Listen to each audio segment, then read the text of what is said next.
اور حضرت احسان بن ثابت کہتے ہیں کہ دیکھتے کیسے کسی ماں نے جنم دیا ہوتا تو دیکھتے خدا نے وہ سچا ہی پن چھڑیا جہدے وچ محمد نو ٹالیا سی حسینہ جمیلہ دا منہ موڑ دیتا محمد بنا کے قلم توڑ دیتا ایسا پیکر تراشا کہ دنیا دیکھتے ہی رہ گئی اللہ اکبر ایسا نورانی پیکر تراشا ایسا ہنسی پیکر تراشا کہ زمانے نے جو ایسا نہ پہلے دیکھا نہ بعد میں دیکھا اللہ اکبر لکھاں آئے لوگ زمانے تے محبوب خدا جیا کوئی نہیں لکھاں سونے بن بن بیندے نے او دی خاک پا جیا کوئی نہیں اللہ نے جو جمال دیا جو خوبصورتی دی جو حسن دیا جو چہرے کے اوپر چمک دھمک عطا کی اللہ اکبر وہ حضور کی شان تھی حضرت ام المومنین سیدہ عائشہ رضی اللہ تعالیٰ عنہ چرخہ کاٹ رہی تھی اور حضور اپنے گھر کا کام کاج خود اپنے ہاتھوں سے کر لیتے تھے تو حضور کسی کام میں لگے تھے کہ حضور کی مبارک پیشانی پر پسینے کے قطرے نمودار ہوئے اور جب حضور کے رخ نور پر پسینے کے قطرے نمودار ہوئے تو یہ چرخہ کاٹتے کاٹتے رک گئی تو جب آواز ختم ہوئی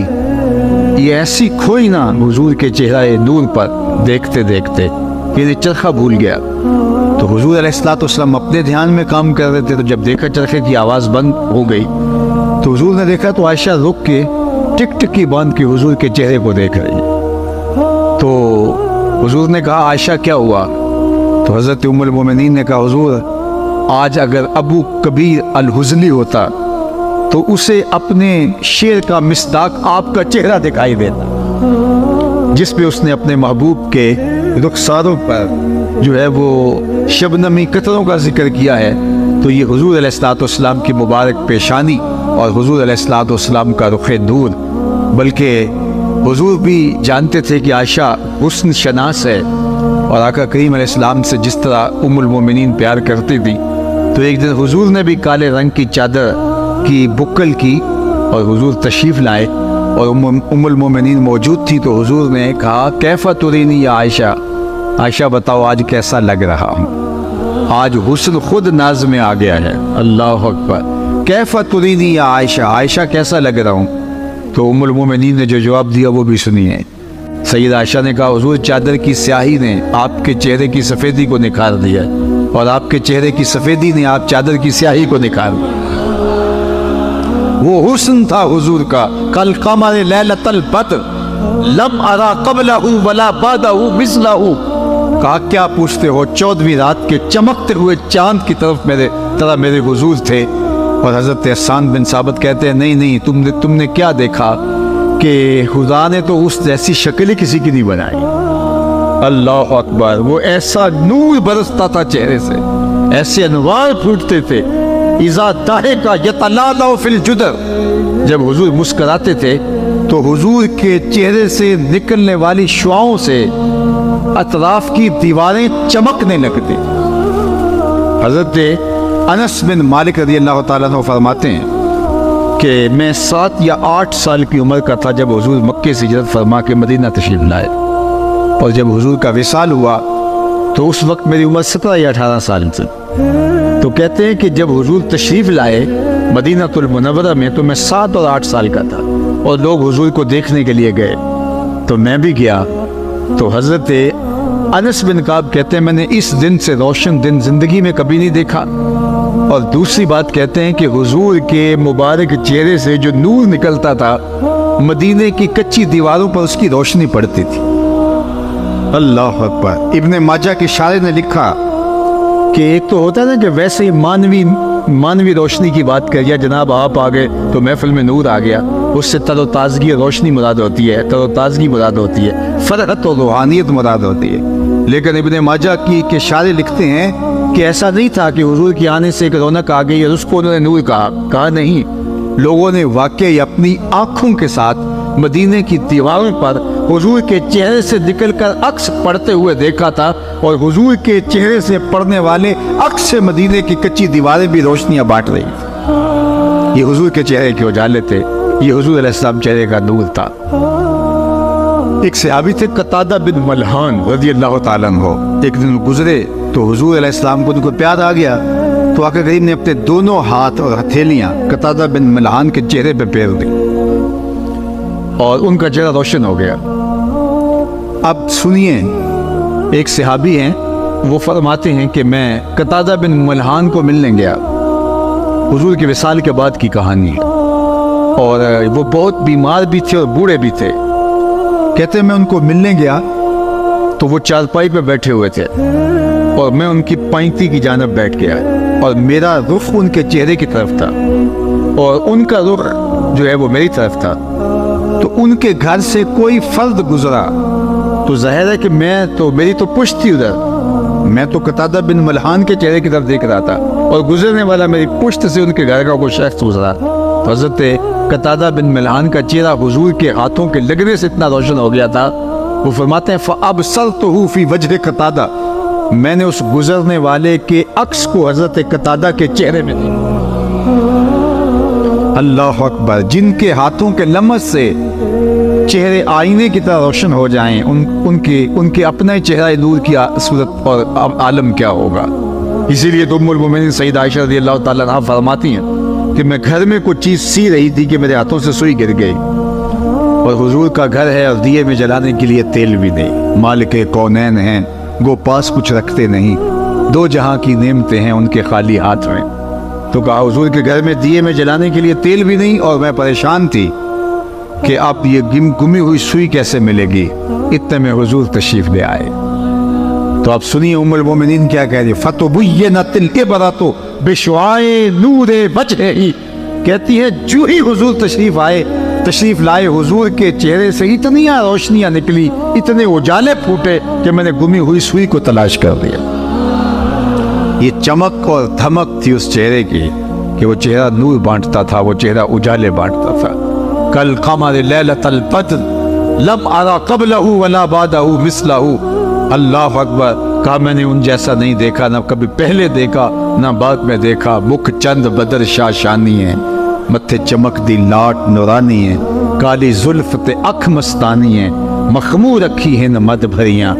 اور میرے امام نے کہا کہ بلبل نے گل ان کو کہا، کمری نے سروے جاں فضا۔ بلبل کی ان منتہائی پرواز تو یہی ہے کہ وہ کسی کو پھول کہہ دے، پھول سے آگے بلبل سوچ بھی نہیں سکتی، لیکن اس نے بھی پھول کہہ دیا۔ ذرا شعر کا حسن دیکھیے، بلبل نے گل ان کو کہا، کمری نے سروے جاں فضا، حیرت نے جھنجھلا کر کہا یہ بھی نہیں وہ بھی نہیں، خورشید تھا کس زور پر، کیا بڑھ کے چمکا تھا قمر، بے پردہ جب وہ رخ ہوا یہ بھی نہیں وہ بھی نہیں۔ وہ جمال، وہ حسن، وہ خوبصورتی اللہ نے اپنے محبوب کے چہرہ انور کو عطا کی۔ تو فرمایا ملیحن، اور تیسری چیز فرمائی مقصدہ، حضور متوازن تھے، اور یہ بہت کمال حضور کے حسن کا ایک نمایاں پہلو ہے۔ چیزوں کا توازن حسن ہوتا ہے۔ کسی کا پیٹ اٹھا ہوا ہو اور جو ہے وہ سینہ پیچھے کی طرف ہو تو اچھا بھلا انسان اپنی خوبصورتی کھو دیتا ہے، اور پیٹ بہت زیادہ چپکا ہوا ہو تو پھر بھی خوبصورتی وہ نہیں رہتی۔ تو بہترین توازن کیا ہے؟ سینہ اور پیٹ دونوں برابر ہوں، یہ ہے توازن۔ اب سنیے حضور کا توازن، کان رسول اللہ صلی اللہ علیہ وآلہ وسلم سواء الصدر والبطن، حضور کا سینہ اور پیٹ دونوں برابر تھے۔ قد بہت لمبا ہو تو وہ بھی عجیب لگتا ہے، پست قامتی بھی عیب ہے، لیکن سنو حضور کا حسن، کان رسول اللہ صلی اللہ علیہ وآلہ وسلم لیس بالطویل الممغط ولا بالکثیر المتردد، حضور کا قد لمبا بھی نہیں تھا، حضور کا قد چھوٹا بھی نہیں تھا، درمیانی قد و قامت، درمیانی سے تھوڑی سی اٹھتی ہوئی۔ لیکن سنو جو دوسری کہانی ہے، حضور کا قد لمبا نہیں تھا، حضور پست قامت بھی نہیں تھے، حضور کی قد و قامت متوازن تھی، اور اونچے اونچے قد کے لوگ مجمع صحاب میں موجود ہوتے تھے، حضرت عباس، حضرت عمر، لیکن حضور جب موجود ہوتے، اللہ اذا جامع الناس غمرہم، حضور کا قد لمبا نہیں تھا، لمبے لمبے قد والے لوگ کھڑے ہوتے اور مجلس میں موجود ہوتے، لیکن حضور تشریف لاتے تو حضور کے کندھے لوگوں کے سروں سے اونچے دکھائی دیتے۔ قد لمبا نہیں تھا لیکن اٹھتا ہوا قد حضور کا ہی دکھائی دے۔ اللہ اکبر، یہ حسن تھا، یہ حضور کا جمال تھا۔ ابل الذرائین والسعدین والزندین، ہاتھ، کلائیاں، بازو سب اعتدال کے ساتھ حسین۔ اللہ اکبر، کان رسول عظیم الحامہ حضور کا سر انور موزونیت کے اعتبار سے بڑا خوبصورت تھا، آنکھیں سرمگی تھی، بال مکمل گھنگریالے بھی نہیں تھے، بالکل سیدھے بھی نہیں تھے، بلکہ تھوڑا سا خم لیے ہوئے تھے۔ توازن، ہر معاملے میں حضور کا توازن اللہ نے اپنے محبوب کو عطا فرمایا، اور یہ حسن اللہ نے اپنے محبوب کو عطا فرمایا۔ یہ باب ہے حضور کے حسن کا، اور یہ میلاد کا عنوان ہے۔ ایک حدیث آپ کے سامنے رکھی ہوئی مضمون اگر اسی پر آگے لے کر کے جائیں تو یہ عنوان ہی ایسا ہے کہ انسان کی حیرتوں کی انتہا جو ہے وہ یہاں ہے کہ میں کیا کہوں اس حسن مجسم کے بارے میں۔ اعظم چشتی نے قلم توڑ دیا کہ سمجھا نہیں ہنوز میرا عشق بے ثبات، سمجھا نہیں ہنوز میرا عشق بے ثبات، تو کائنات حسن ہے یا حسن کائنات۔ شعر کا حسن دیکھیے، حضور کا ذکر آیا تو شعر میں حسن آ گیا، تو ذرا شعر کا حسن اور جمال دیکھیے۔ سمجھا نہیں ہنوز میرا عشق بے ثبات، کہا کہ میرا عشق بے ثبات ہے، تیرا حسن فراواں ہے۔ حافظ شیرازی نے کبھی کہا تھا نا کہ ز عشق ناتمام ماں جمال یار مستغریس، بآب و رنگ و خال و خط حاجت روح زیبارہ۔ ہمارے ناتمام عشق، ہمارے ادھورے عشق سے اس کا حسن بے نیاز ہے۔ ہمارے عشق ادھورے ہیں، ہمارے عشق پورے نہیں ہیں، ناتمام عشق اور اس کا حسن مکمل، تو پھر جو نامکمل عشق ہے وہ حسن مکمل کی تصویر کھینچ کیسے سے؟ کوئی ایسی دور بھی ایجاد نہیں ہوئی جو اس کو احاطے میں لے آئے، کوئی ایسا کیمرہ ایجاد نہیں ہوا جو اس حسن کو جو ہے وہ کیپچر کر سکے، اس لیے کہ ہمارے کیمرے نامکمل ہے، وہ حسن فراواں ہے، اس چکا چوند کو ہمارے تخیل کے کیمرے کبھی بھی جو ہے عکس بند نہیں کر سکتے۔ اب سنیے حافظ شیرازی کے لفظ، ز عشق ناتمام ماں جمال یار مستغریس، اس کا جمال حبیب اور اس کی تابانیاں اور اس کی تابشیں وہ ہمارے ادھورے عشق کے بس کی روگ نہیں ہے۔ اللہ اکبر، بآب و خال و خط حاجت روح زیبارہ۔ جو سونے ہوتے ہیں ان کو کنگھیوں کی ضرورت نہیں ہوتی، ان کو میک اپ کی ضرورت نہیں ہوتی، ان کو کسی کی تعریف کی ضرورت نہیں ہوتی، تو ان کا حسن فراواں ہے، ہمارا عشق ناتمام ہے۔ لیکن سادی دو قدم آگے بڑھ کے ایک بات کر گیا، اللہ اس کی قبر پہ کروڑوں رحمتوں کا نزول کرے۔ سادی کہتا ہے، نہ حسن شغایت دارت، نہ سادی را سخن پایا۔ کسی نے تو بے بسی کا اظہار کر دیا، میرا عشق ناتمام ہے، لہٰذا میں آگے بڑھ نہیں سکتا، میں یہیں سے واپس آ رہا ہوں۔ لیکن سادی نے کہا کہ میں واپس تو نہیں آؤں گا، لیکن عشق میرا ناتمام ہی ہے۔ اب ذرا اگر آپ کی توجہ ہو اور آپ کا ذوق میرے ذوق کے ساتھ جو ہے وہ کوئی جڑ رہا ہو تو اس شعر کا لطف لے لیجیے۔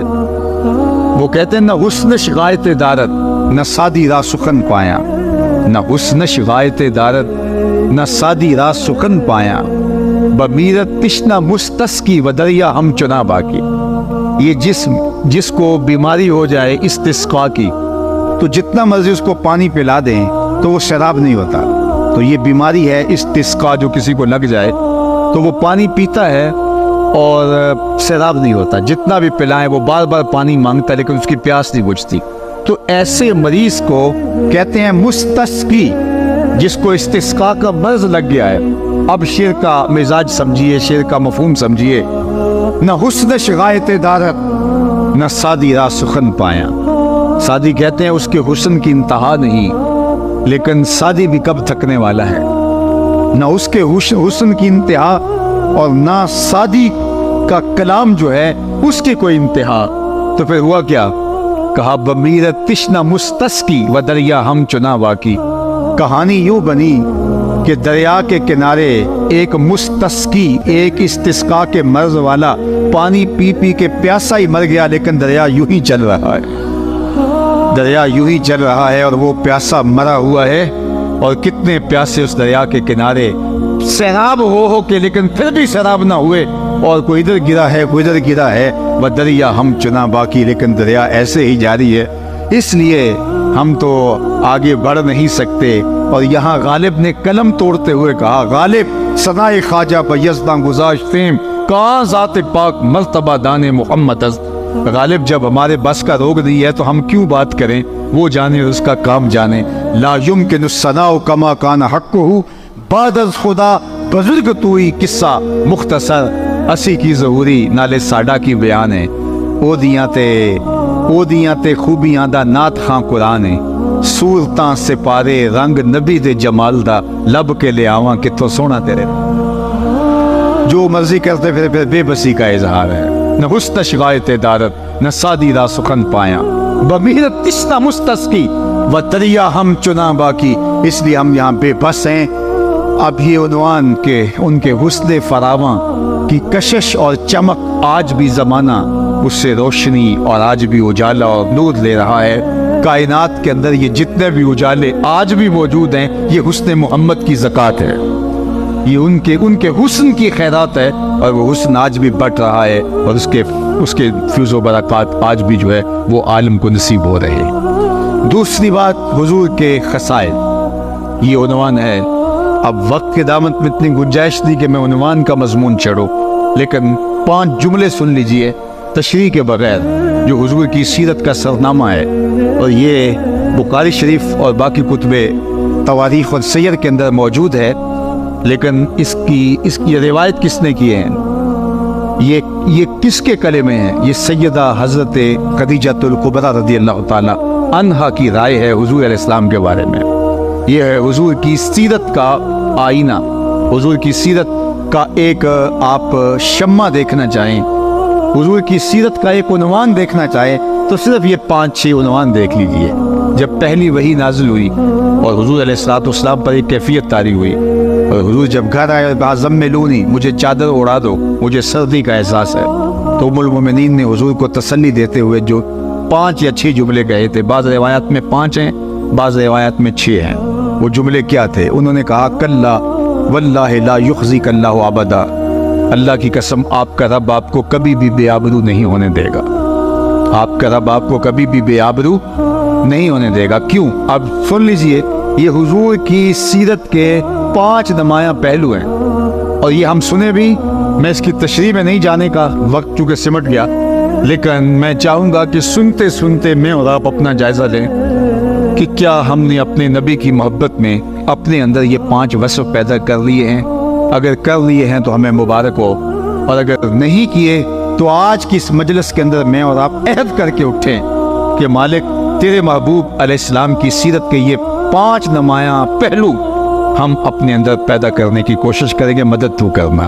اور میلاد رسول میں ہم یہ دعا مانگ رہے ہیں اللہ حضور کی سیرت کے یہ 5 وصف ہمارے سینوں کے اندر ڈال دے اور ہماری طبیعتوں کے اندر ان کو راسخ کر دے تو انہوں نے کہا کلا واللہ لا یخزیک اللہ ابدا آپ کا رب آپ کو کبھی بھی پریشان نہیں ہونے دے گا بے آبرو نہیں ہونے دے گا کیوں انک لتصل الرحم وتحمل الکلہ وتکسب المعدوم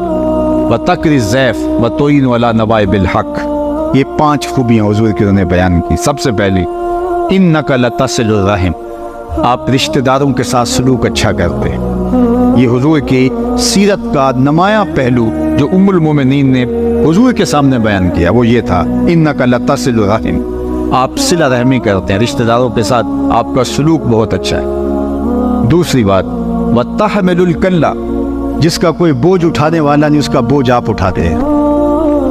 تیسری بات وتکسب المعدوم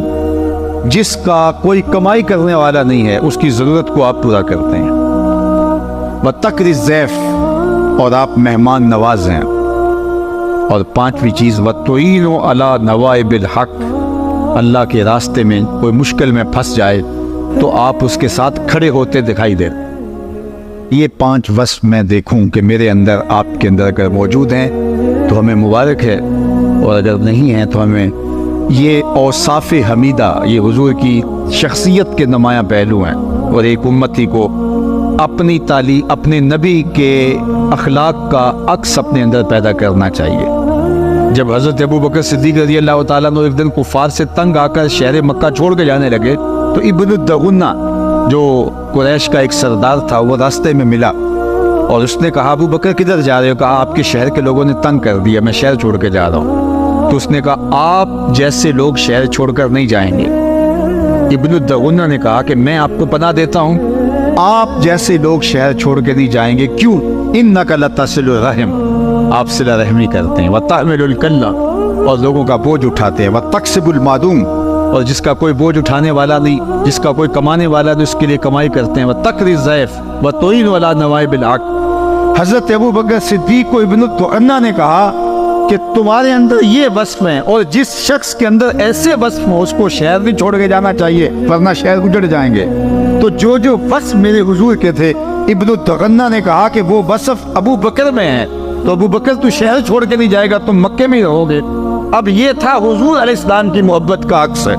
میں اور آپ ہم کہتے ہیں ہم حضور علیہ السلام کے عاشق ہیں، لیکن یہ صرف ہم زبان اور ہونٹوں سے کہتے ہیں، یہاں سے لفظ نکلتے ہیں فضا میں بکھر جاتے ہیں، ہمارے کردار کے ساتھ کوئی جڑ کے دیکھے تو ہم کچھ اور ہوتے ہیں، کردار حضور کا کچھ اور ہے۔ تو اگر ہم واقعی عاشق رسول ہیں تو یہ 5 وصف ہمارے اندر ہوں، اور باقی بھی اوصاف جو حضور کے ہیں ان کا عکس ہمارے اندر پایا جائے، کم از کم یہ وصف تو ہماری زندگی کا نازمہ ہے، ایک عاشق رسول کا نصاب ہے۔ اور سیدنا صدیق اکبر رضی اللہ تعالیٰ عنہ کو ابن دغنہ کہتا ہے آپ کے اندر یہ 5 چیزیں، آپ کیسے جا سکتے ہیں شہر چھوڑ کے؟ تو میں اور آپ دیکھوں کہ ہم اگر دعویٰ محبت کرتے ہیں، محبت کا دعویٰ اپنی جگہ پہ، لیکن اس کے تقاضے کیا ہیں؟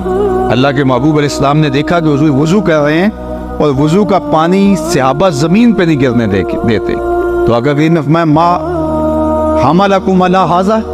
تمہیں اس بات پر کس نے ابھارا ہے کہ میرے وضو کے پانی کو زمین پر نہیں گرنے دے رہے جبکہ میں نے اس کا تمہیں حکم نہیں دیا؟ تو انہوں نے کہا حب اللہ و رسولہ، اللہ اس کے رسول کی محبت۔ حضور کا وضو کا پانی صحابہ اپنے ہاتھوں پہ لیتے ہیں، منہ پہ مل لیتے ہیں، اور جس کو وہ پانی نہیں ملتا وہ گیلے ہاتھوں سے ہاتھ رگڑ کے منہ پہ مل لیتا ہے۔ حضور نے حکم تو نہیں دیا تھا لیکن محبت اس کا تقاضا کرتی تھی، اور صحابہ وضو کا پانی زمین پر نہیں گرنے دے رہے۔ اللہ اکبر سے آگے روایت، حضور علیہ السلام نے کہا کہ تمہیں اس بات پہ کس نے ابھارا؟ انہوں نے کہا حب اللہ و رسولہ، اللہ اس کے رسول کی محبت نے۔ تو اللہ کے محبوب نے جو ارشاد فرمایا وہ سن لیجئے۔ حضور نے فرمایا کہ جو چاہتا ہے اللہ اس کا رسول اس سے محبت کرے اور وہ اللہ اس کے رسول سے محبت کرے تو اس کو 3 کام کرنے چاہیے۔ ایک تو جب بھی بولے سچ بولے، اور دوسرا اپنے ہمسایوں کے ساتھ سلوک اچھا کرے، اور تیسرا جب اس کے پاس امانت رکھی جائے تو اس میں خیانت نہ کرے۔ یدی تمہارا وہ عمل کہ تم میرے وضو کے پانی کو زمین پر گرنے نہیں دیتے، تمہارا یہ عمل بہت اچھا ہے، لیکن یہ نہیں کہ اس عمل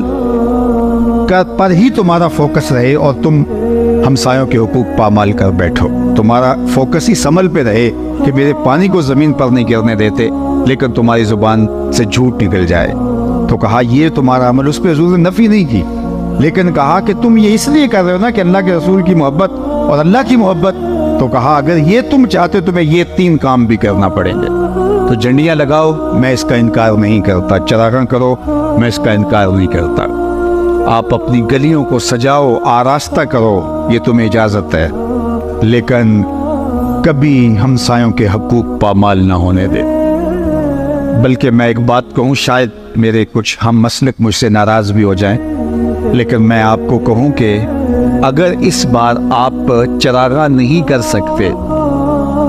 اور آپ کے محلے کے اندر کچھ لوگوں کا میٹر اس لیے کٹ رہا ہے کہ وہ بل دینے کی اہلیت نہیں رکھتے، تو آپ چراغاں کرنے کی بجا ان کا بل دے دے تو اللہ کے رسول زیادہ خوش ہوں گے۔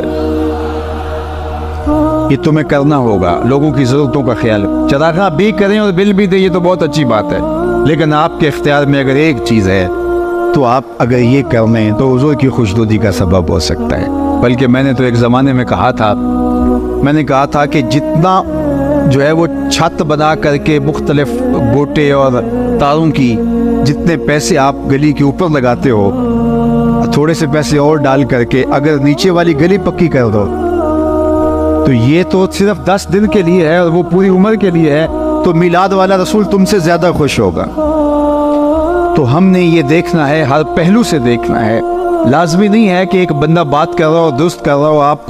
آپ کا عشق ضروری اس کے اوپر فتوے لگا رہا ہو، اس کو سوچ بھی لو کہ جو کہہ رہا ہے وہ سچ کہہ رہا ہے، درست کہہ رہا ہے، اور حالات کو پوری طرح سے نگاہ میں رکھ کے کہہ رہا ہے۔ اس لیے جو ہے وہ اپنے بدیروں کو ضرور سجاؤ، لیکن اگر آپ کی ہمسائیگی کے اندر اندھیرا ہے تو اس اندھیرے کو دور کرنے کی کوشش کرو، حضور خوش ہوں گے۔ انک لتصل الرحم وتحمل الکل وتکسب المعدوم وتقری الضیف وتعین علی نوائب الحق۔ تیرے اوصاف کا ایک باب بھی پورا نہ ہوا زندگیاں ختم ہوئی اور قلم ٹوٹ گئے. وآخر دعوانا ان الحمدللہ.